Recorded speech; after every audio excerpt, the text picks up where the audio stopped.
The Gab and Jules Show is presented by Gusto. I'm Gab, he's Jules. No idea about the weather in London because we're here under the bright sunshine of Lower Manhattan, Jules. Yeah, Gab. And we're at the stage where the World Cup is in its knockout phase. Yeah. We already know Canada's into the round of 16. We'll get to them in a little bit. Brazil and Japan just finished through the magic of television and broadcasting and what else. There'll be some games that'll be played while we're on air, but we'll get to that later.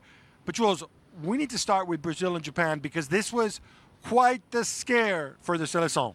Yeah, it was because they went a goal down in that first half. Although they dominated the game, they dominated the ball, they had enough chances to come back earlier than they did, but in the end it took a Martinelli goal in the 96th minute to win this game and qualify for the last 16. So a bit of a scare, but also I think a lot for them to learn of what happened in this game against Japan.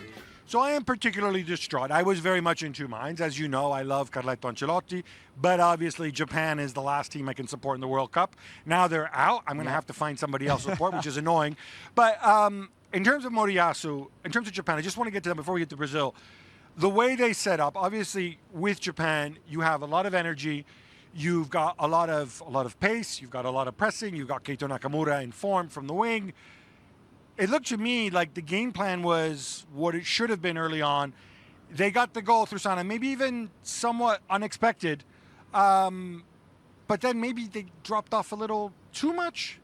Yeah, I thought even from the start, I thought they were too passive. They were there to defend. The block was not too low, to be fair, but that back five and then the four leaving obviously way down his own up front, which was the system. I get it, but then there's a way of playing that system which is not the way they played. I was very, very disappointed by what Japan did, or more importantly, what they didn't do, Gab. 2 shots on target through the whole game, 35% of the ball. I think it's 5 shots all in all. It's not good enough considering the players that they have. And for me, they let far too much control to Brazil. They didn't put enough intensity in the areas that mattered the most. And there's a reason why they've never won a single knockout game in the World Cup, because when you get to that stage, they revert, especially under Moriyasu, to these kind of tactics all the time. And again, I don't think that was the right game plan today. Yeah, I mean, we can debate we can certainly debate the game plan. It does seem to me, and in general, when you go and you play that way, you're essentially hoping that you're going to nick something on the counter. Somebody's going to make a mistake because, ultimately you've got the striker up there against Gabriel and Marquinhos in open play. Danilo's older. Somebody makes a slip, somebody makes a mistake, and you're through.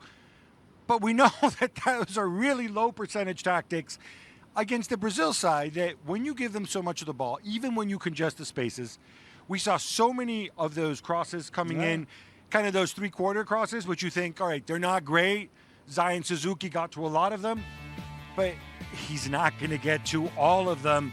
And when Brazil have such a physical advantage as well, with the center backs coming up, with Casemiro, as we eventually saw, with Matias Cunha as well in the air, the dynamics of the game just change.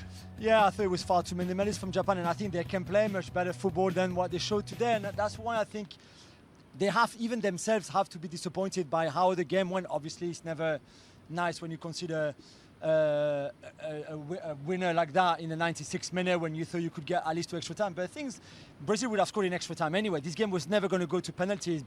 Japan were not doing anything, even with the substitutions that were, by the way, more defensive than anything else. Again, added to that, let's invite the pressure on us even more.